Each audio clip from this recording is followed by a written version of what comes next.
Welcome to the reality show. We're in day 40 of the war. I've got Gilad and John with me. Thanks for joining me, guys. Our main topic for today is we're talking about the fighting that's going on at the al-Shifa hospital. If anyone's not seen this in the news for the last few days, there's been a kind of almost like a siege going on there. The IDF forces have been in the hospital today, and they've actually, I think I just saw just before we went on that they've actually come out of the hospital, but there's conflicting reports about some shooting that's going on. Some people are saying the IDF are just interrogating people. It seems like IDF is saying that there's the Hamas sort of headquarters underneath the al-Shifa hospital, and the Americans have said that they have intelligence which confirms this. And there's been a lot of criticism on Israel because of this, for kind of fighting in a hospital when hospitals are typically kind of viewed as no-go zones. The World Health Organization spokesman said that, you know, a hospital is not a battleground, and levied a lot of criticism at Israel for this. So we're going to be talking about what situation could you go into a hospital, and we're going to talk about kind of context with this as well. So Gilad, I'll start with you. Do you want to just tell us maybe a little bit more context about the fighting that's going on around the hospital, and then do you think Israel's justified in going into a hospital? Because we've been talking a lot in the last few weeks about that a government, when it goes to war, kind of has to do anything that's necessary to get the job done, in effect, and they shouldn't be giving fuel or kind of succor to their enemies. But one of the things that the IDF has done is they've brought in some fuel to the hospital to help kind of dying babies and things like that. So tell us a little bit more about the fighting, and then tell us what you think about whether this is justified or not. Well, hello, everyone. First of all, I don't have any special intel about the fighting of the IDF right now. I'm just like following the news just as everyone can. I have the advantage that I have more news outlets about this because I'm also speaking Hebrew. So yeah, I think it was 2 days ago that I woke up in the morning to notifications saying that finally the IDF started taking over that hospital. It's, from what I understand, it's the biggest hospital, and also it's been known since even years ago, since the last operation that we had in Gaza, as essentially a military base of Hamas. So I think the crucial shift that I think everyone should do is not to look at it as a hospital with some infrastructure of Hamas in it. We should look at it as a military base with a hospital in it, and that's a completely different mindset of what a country should do with it. That's a military base. It doesn't only have a few rocket launchers or anything like that. It's a whole operational main spot of Hamas, and at the top of it, there are a lot of buildings that are used to heal people. But again, it's a military base, and when you have a war against a terror organization as big as Hamas and as murderous as Hamas, you don't have any choice. You can't just let that military base skip because they have a hospital. So yeah, it's completely moral to take over. And as far as I'm aware, Israel is too gentle with them by really making sure that it doesn't harm anyone, and trying to help even the patients that are still in the hospital. As you said, I saw videos of Israeli IDF soldiers bringing all kinds of equipment and fuel and all kinds of other things to help the actual patients and the actual crew of the hospital. Yeah.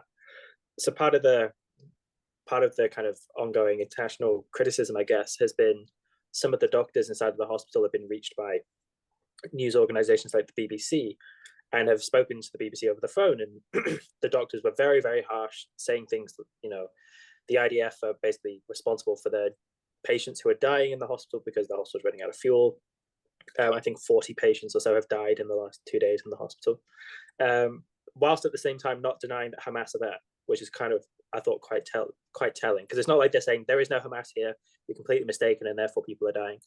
it seems like it's not a secret in Gaza that there's a big Hamas operation going on from this hospital. I obviously haven't seen the intelligence that says it's kind of the HQ, but that doesn't seem to be in doubt at all. So it's very strange to me that people are not understanding that the IDF has to go in and has to destroy the Hamas HQ. But John, I'll pass that over to you, I guess. The American government has come out and ratified that they have intelligence that that Hamas has their headquarters under here. And do you think that the governments around the world which are kind of condemning the way Israel's acting, do you think they would act differently in a time of war? Maybe they would, but would they act so self-sacrificially that they wouldn't attack a hospital if they were the enemy there? And do you think it's justifiable to be able to attack a hospital? Well, firstly, yeah, I think it's justifiable that in some cases the hospitals need to be dealt with or even targeted. But I don't think a lot of countries would act much differently because they all seem to buy into the same just war theory. And that makes them, somewhat self-sacrificial in their fighting. But the health ministry and some of the doctors, at least from what I read, did say that it's a ridiculous claim that the Hamas is under the hospital. I just think that, I'm going to believe Israel and the US over the Hamas health ministry, first of all. And secondly, even the doctors that are there,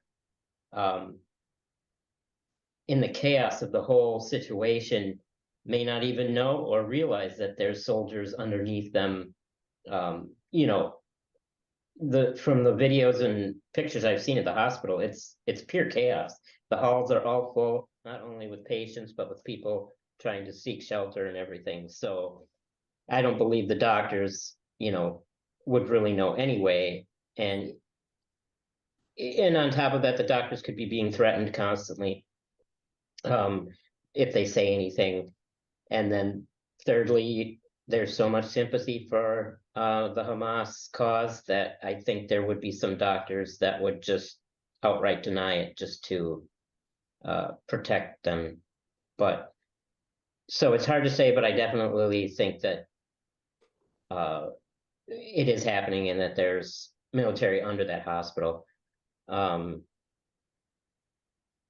So I don't know. The news is trying to claim that it's, not for sure, and we don't really know, and there's competing claims. And even today, the news worded it. I watched NBC this morning, and they made this statement like, the US has what it's calling information that the Hamas is under the hospital. So just the way they word it is so dishonest, in my opinion. Yeah. Even though they admit that most people could probably admit that they're under the hospital, they won't condemn Hamas as most people hold the identity that Hamas is the weaker army, and so this is their only way of self-defense. And people are buying that line, hook, line, and sinker, and that's what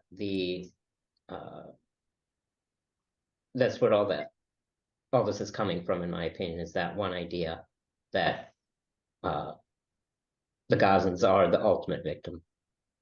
Yeah, for sure. And with our second topic, which we'll go into in a little bit, we're going to be talking a little bit about the objectivity of reporting and the way different outlets are reporting the same things to give them a slant. But Gilad, then, so my impression of how the war's going, and just, I want to hear whether you think this is true, is that, in the last 24 hours, they've been engaging at this fighting at the al-shifa hospital, which seems to be a major kind of target.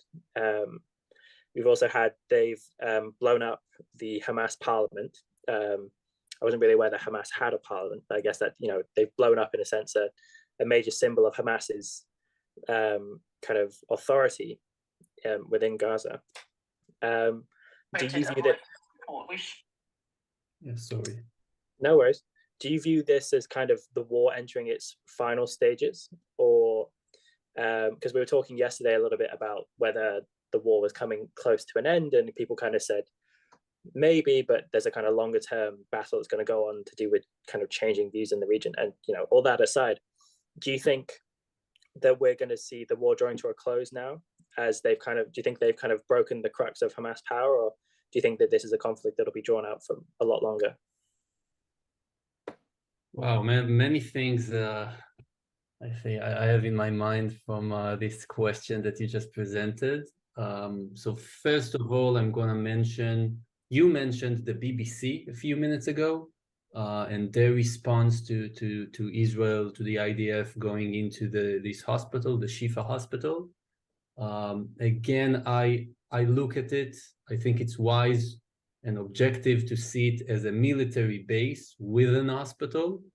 And when the BBC reported about Israel taking over this military base, getting into the hospital, they have said that that the IDF is targeting medical teams and Arabic speakers. So that's the news that came out originally. And later they had to correct themselves. They were misinformed, and it was actually the IDF was getting into the hospital with Arab-speaking teams and medical teams. So it's just, it's a great, another concrete example of how many times the world can see Israel as this devil that will target medical teams and target the Arab-speaking employees, which is basically everyone, I guess, in a hospital like that. When the reality is that we do the exact opposite. We are basically the only army who will take over a military base with a hospital and will bring its own medical teams to assist the work of the hospital. We're probably not the only army, but one. Are you still getting me? You froze for a second. Is my internet connection okay? Yeah, so we're one of the only armies. We'll make sure that we have Arab-speaking personnel in every team, so we could communicate with people and make sure we tell the difference between non-combatants and combatants. So that's the first thing that I wanted to say. And I guess is like the question that many people have is this hospital really a military base?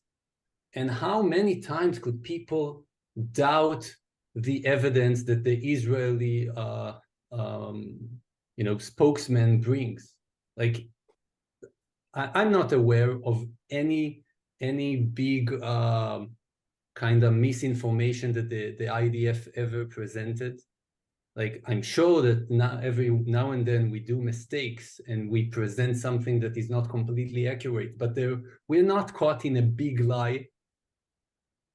And on the other hand, we have Hamas blaming Israel for attacking the other hospital a couple of weeks ago and immediately saying that there were 500 people dead, when in fact there were only a couple of dozens dead, and the attack, and it wasn't an attack of the Israeli army. So again and again and again, they are caught in extreme lies. And again, even though we have never been caught in a lie, people doubt any information that is brought by the Israeli army. And just, I think it was yesterday, I watched a video of the IDF spokesman, and he's standing about 300 meters away from the hospital. He's standing in a school. He shows, here is a classroom, I'm going outside, here is like a shed that they have in the yard, and there are all kinds of weapons over there. And then there's an opening to a tunnel just next to the classroom, and he shows that there is electricity going down to the tunnel from the electricity point of the actual school. And you see this. And yes, I didn't see any video from the hospital yet, but I see it in a school 300 meters away. So what reason would anyone have to doubt with the claim that there is also the same thing in that hospital when you see so many examples in other hospitals and in schools? And to your bigger question, is this it? Is the IDF about to end this war? No, I don't think so. I just listened to an interview that this very famous reporter in Israel, Ilana Dayan is her name.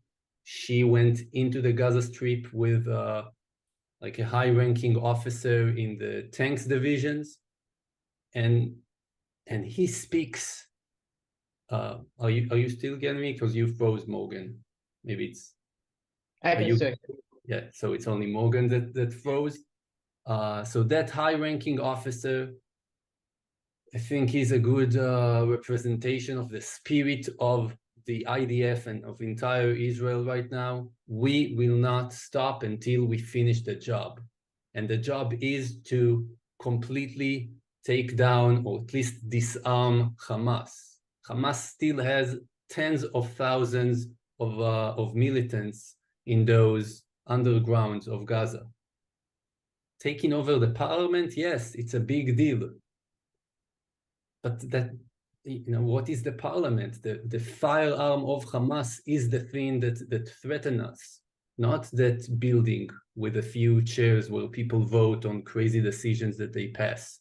So no, the war is I hope that it's not close to end. And I know that the spirit of the IDF soldiers and of most of Israel is we have to finish the job. We cannot have another one of these rounds against Gaza in another 5 or 10 years. We need to get to the root of this and take it out.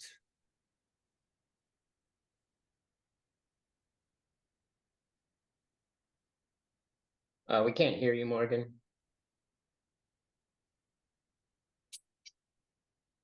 So until Morgan comes back, I will mention that before the IDF blew up the parliament, there was a division or like a small platoon of the IDF that went inside and took a picture in that place, and it was a very strong thing, a very like kind of almost pleasing emotion to see the picture of before of the parliament with all of the Hamas politicians inside it, and next to it a picture of the soldiers taking over it. It was empty. It wasn't a fight over it, but they were inside. And I think this kind of pictures are really good to show the people of Gaza and to show also the militants of Hamas that they are going down, because a lot of the war that we have to, like, a lot of the of fighting Hamas isn't fighting them with the actual weapons, but it's breaking their spirits. So pictures like that of the IDF in places that are extremely important to Hamas or to Gaza are very powerful.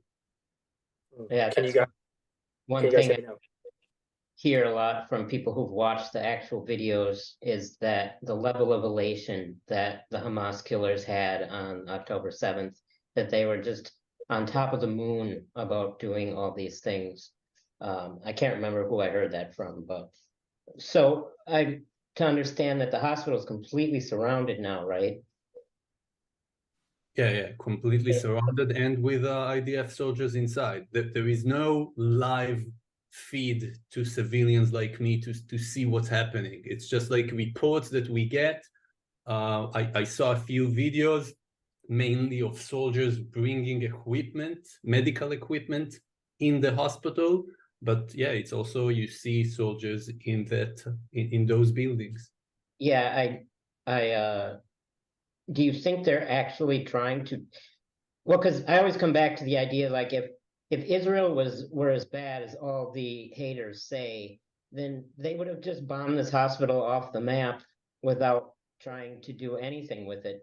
But no, they're going in there carefully and even bringing medical supplies. So it just goes against the narrative that Israel's targeting civilians or anything like that.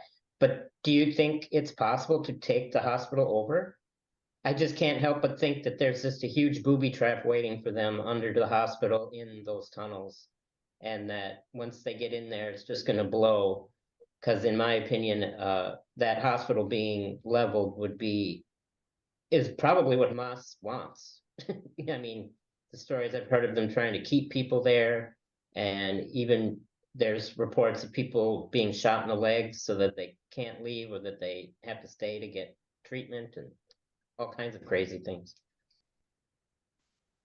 Well, yeah, I can't say much more than speculation, but I'm sure that Israeli soldiers don't just get into tunnels without, doing all sorts of stuff before. I'm pretty sure that most of the cash that we barely add any, if we had casualties in the tunnels, it was a few, because the IDF is aware that the tunnels are, a trap. You go inside, you're not sure if you're ever gonna come out. So they're very careful about that. But the actual building of the medical buildings, I bet it's pretty safe. The personnel wouldn't walk over there if there are actual booby traps in the hospital. Like, the medical personnel would not. I would speculate that they would not allow for that. If they knew about it. Yeah, I wish that we're not going to see a disaster like that. And but who knows? It's really an insane situation. Can you guys hear me now? Yep. Yes. Good. All right. I'm sorry about that. I've been having issues with my Wi-Fi recently, even though I'm sat right next to it. So occasionally I have to leave and rejoin. Okay, so let's move on to our second topic then. So there have been a couple of mass kind of rallies around the world in the last few days against anti-Semitism, which have been very heartening to see. On TDO, just before we went live on here, I was talking with Antoine about one in Paris, but there was also one in America, which we spoke about as well. John, I just want to hear, from you. One, tell us a bit about the rally. Who is it? Because we kind of hear, one of the things that was interesting about this rally was that it was reported on very differently depending on which news outlet you read about it in. For example, if you read about it in kind of right-leaning press or press which has been sympathetic to Israel, what you got was a very positive, glowing review of the rally, that this was kind of a mass demonstration against anti-Semitism, and they reported the quotes from the people just kind of neutrally. And then from some press sources like The Guardian, what you got focusing on was the rejection of calls for ceasefire, and I think an attempt to cast aspersions on the rally. So, I take it that you saw the news about the rally, but what did you think about it? What did you think about who was speaking there? Do you think it's right that some of the speakers were unsavory, as kind of was suggested, or do you think that everyone there was kind of generally good people? It seems from what I've gathered, it seems like they were generally good people. I wish there were more maybe intellectual speakers. There seemed to be a lot of politicians, which was, understandable in the sense that this is a political issue. But the march in general, I think, was a pretty good thing, especially in contrast to all the anti-Israel marches, or pro-death cult marches, I like to call them.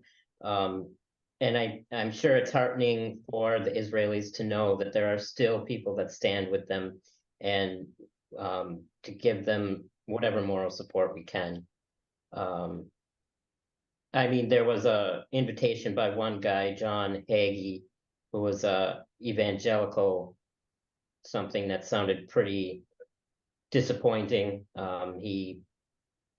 He attributed things to the Antichrist and religious crap, where everyone else seemed to be more focused on the hostages, really. It seemed like almost all the quotes taken from the Israeli Times, or the Times of Israel, was based on the hostages and people talking about that. When then you look at The Guardian, and the whole thing was spun from, like you said, the anti-ceasefire comments that were made at the rally. The whole title of the article had ceasefire in it.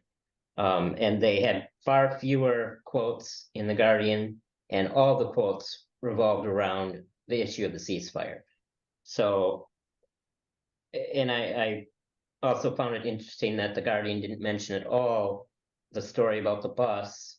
I don't know if you guys are too familiar with it. I wasn't till now, but apparently there was a group of Jewish people that were flown in from Detroit to the airport in DC, and the bus drivers refused to drive them to the rally. It was about 900 people, and that wasn't even mentioned at all in the Guardian, but it was mentioned in passing in the article in the Times. So they're vastly different in their approaches, that's for sure. And then they also are reporting different numbers. The Israeli Times claims that William Daroff said there were about 290,000 people there, so almost 300,000. While the Guardian quotes Hakeem Jeffries as estimating there are around 100,000 people there. So, right there you see the bias playing out too. But I would believe the first guy more than I would believe the politician. So, yeah.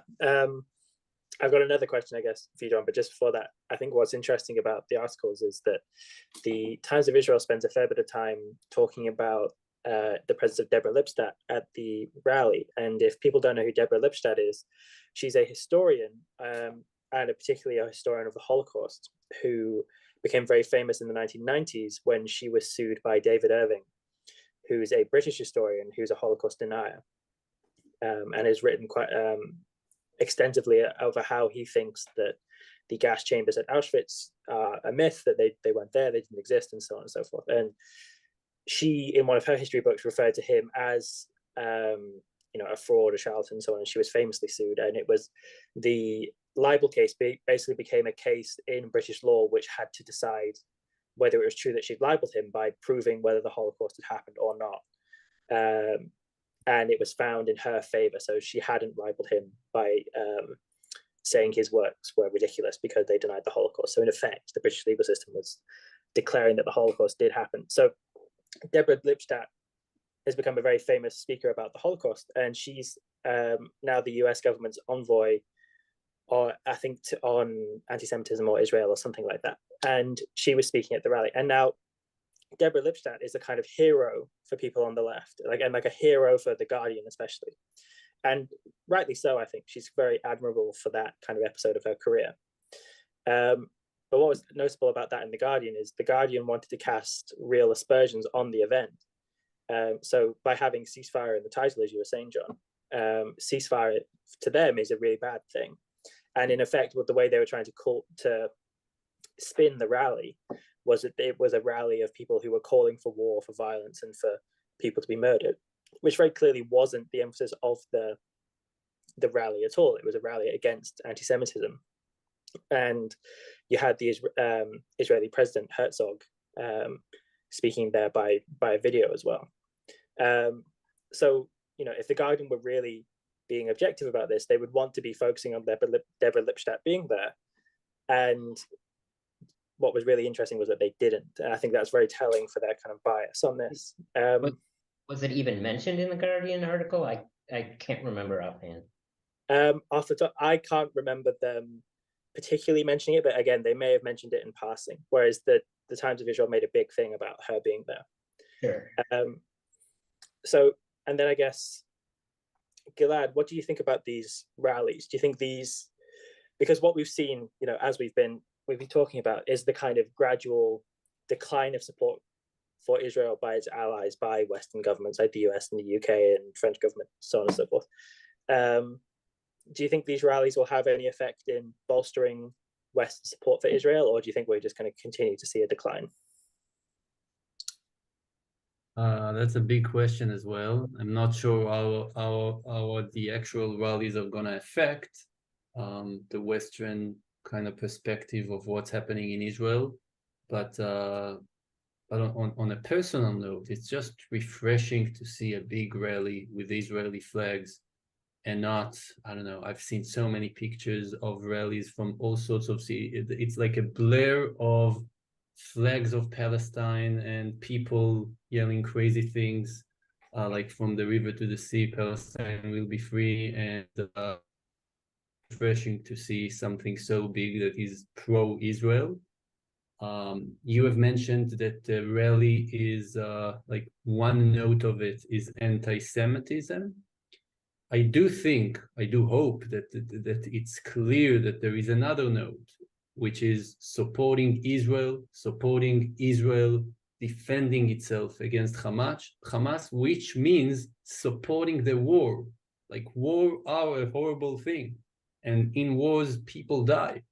But when there is one side who attacked the other, one side who has constantly for like the last 30 years has been threatening Israel, yeah, a war is needed and people are going to be dying, and just people should support a war like that, and this is what's going on. So I think that a lot of the criticism that we see, that people ask for a ceasefire, that's the wrong perspective. That's the perspective of, oh, we have two kids fighting, we have to break them up. But that's not what's going on. It's not two kids fighting in school. It's one kid who is a megalomaniac who has tried to kill the other one, and this first kid that is only defending himself has to use his muscles and attack the other side before they win.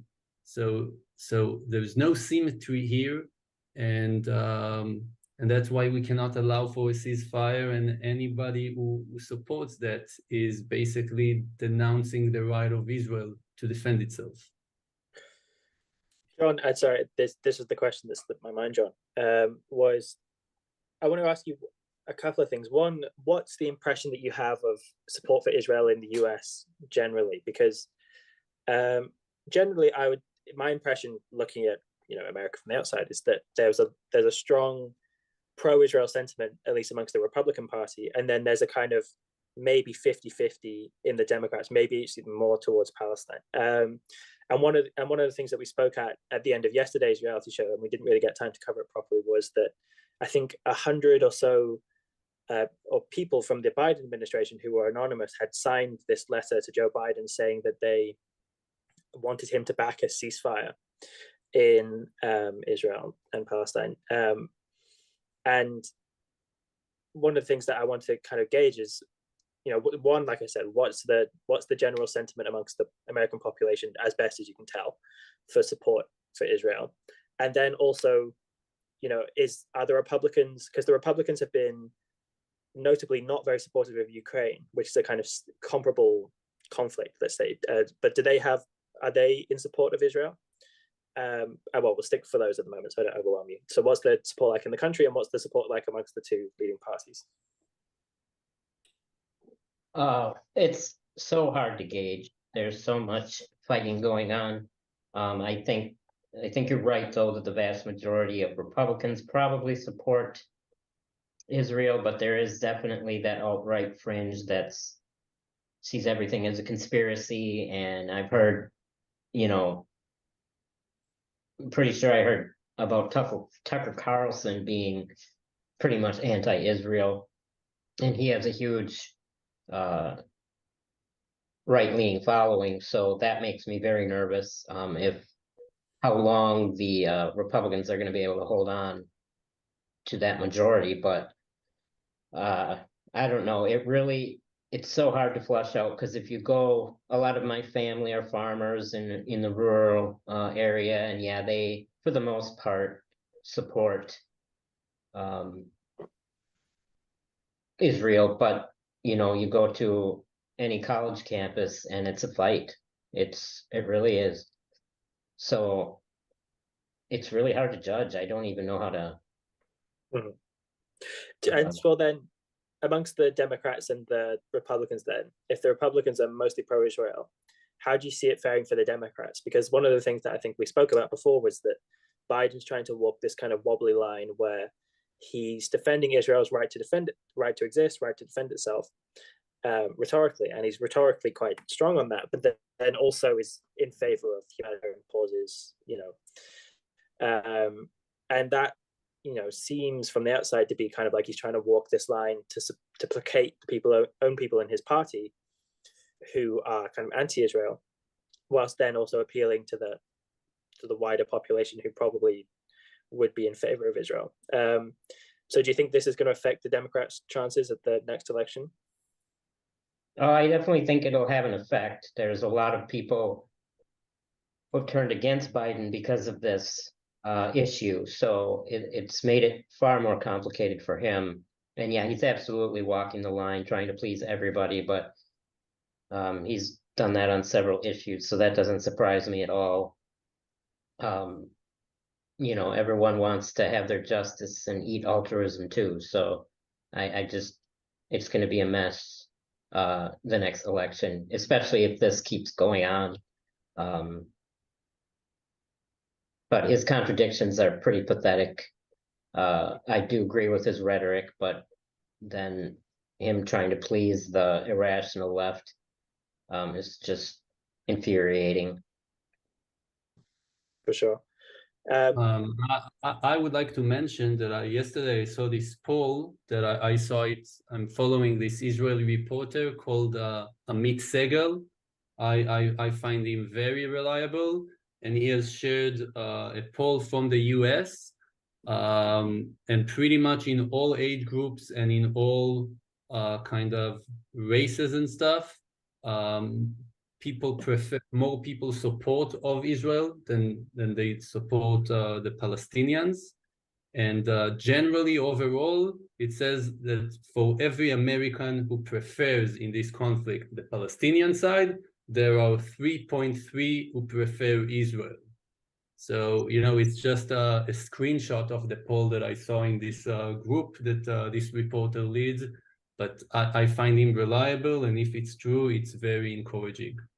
Yeah, that is very encouraging. And I think it has a lot to do, like, the people who tend to support Hamas or Gazans are the social justice activist types that are going to go out there and march. It's just their style. Whereas the people that tend to support Israel aren't going to go to a march or a rally, but they will support Israel behind the scenes, in voting and possibly donations and stuff like that. So the rally numbers, I don't think are a absolute indicator of anything. They're troublesome and worrying, but I just view both sides as having a different approach to the issue.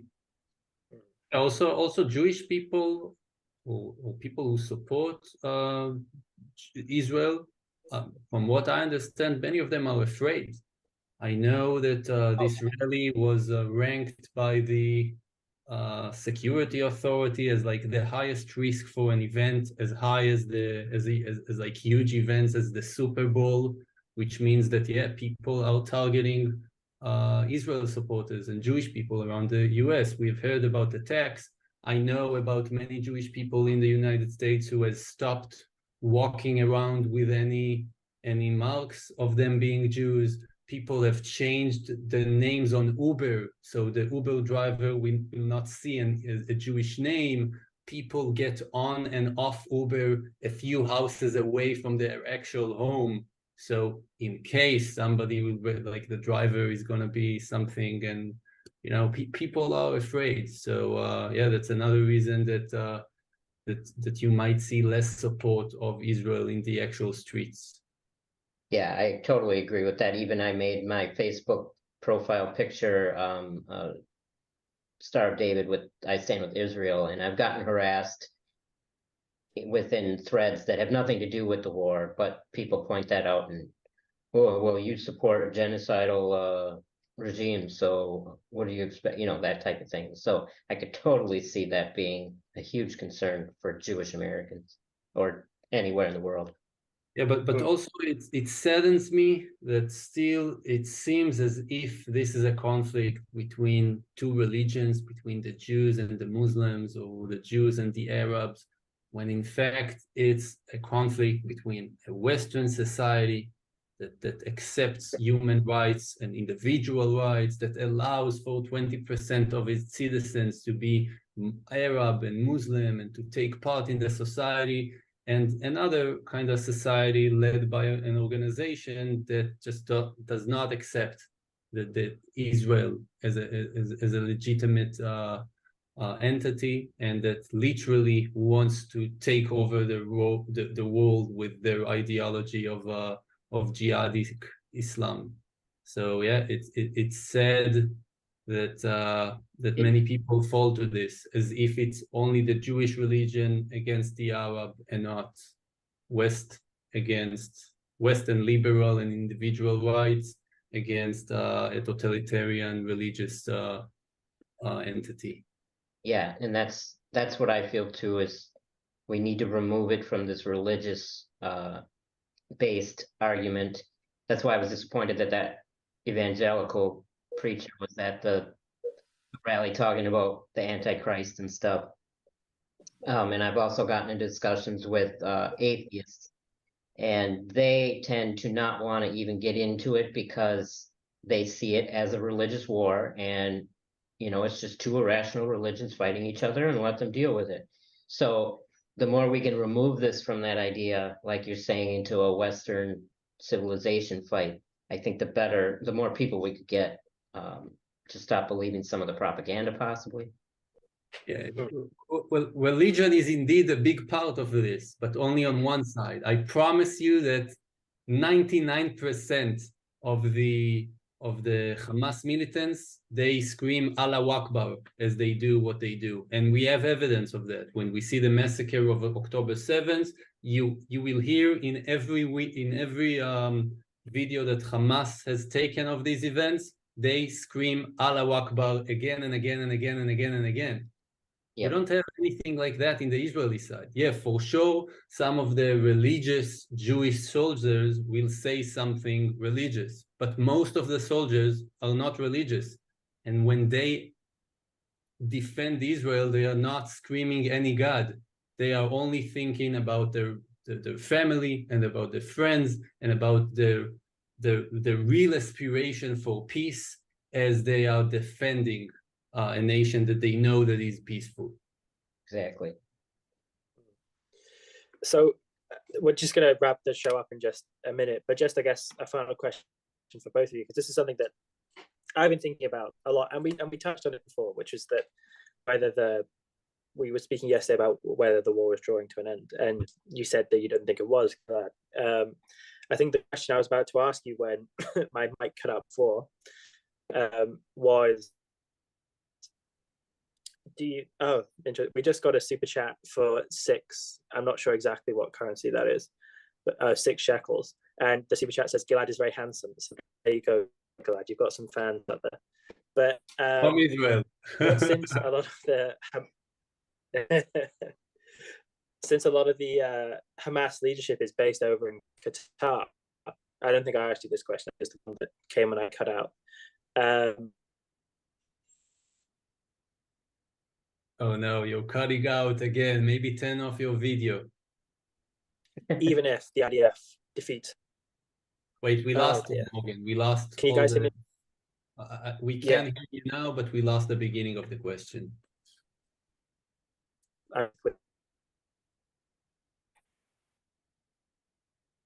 Oh no.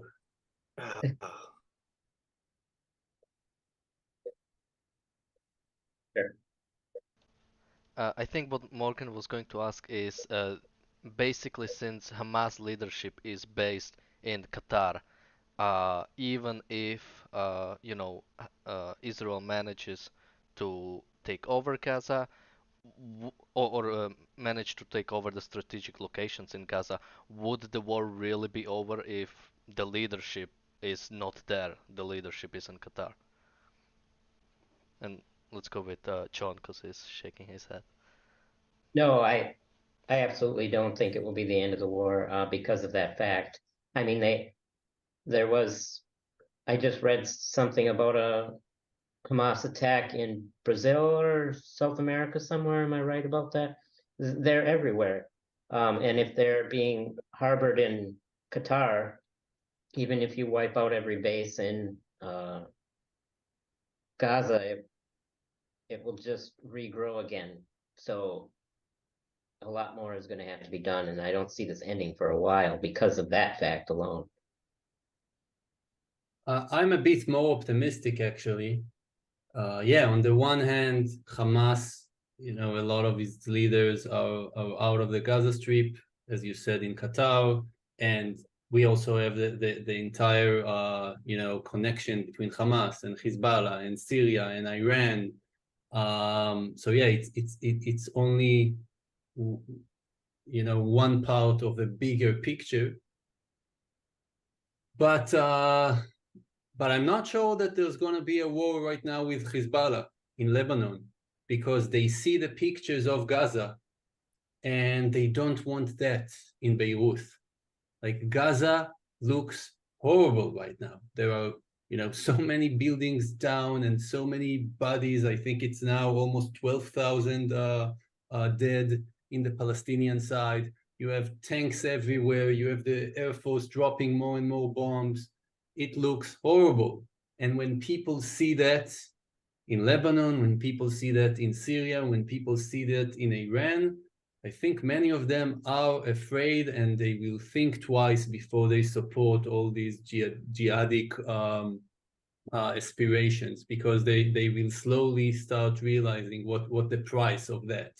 So I am optimistic that the Israeli response in Gaza, especially if we will continue and we will really take Hamas down in the Gaza Strip, I think it will create very positive effects worldwide against the jihadic and the Islamic, you know, extremists.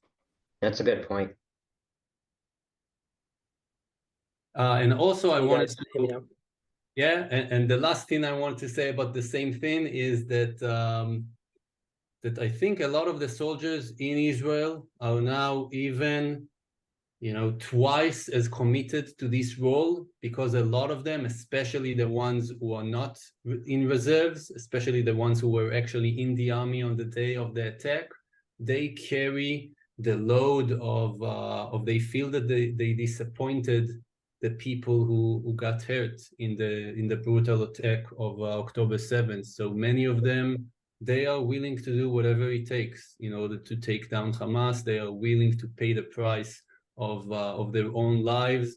They know what's at stake, and yeah, I am optimistic that we're gonna see a lot more damage done to Hamas in Gaza, and as I said, that it will bring positive effects to the world. All right, guys, just before my webcam decides to implode, we'll wrap the show up. Final super chat from Johnny for $5 saying, good show, guys, even with the technical difficulties. Well, thank you, Johnny. I'm glad about that. Thanks for joining me, guys, and we'll see you guys tomorrow on The Reality Show. Bye-bye. Thank you. Bye.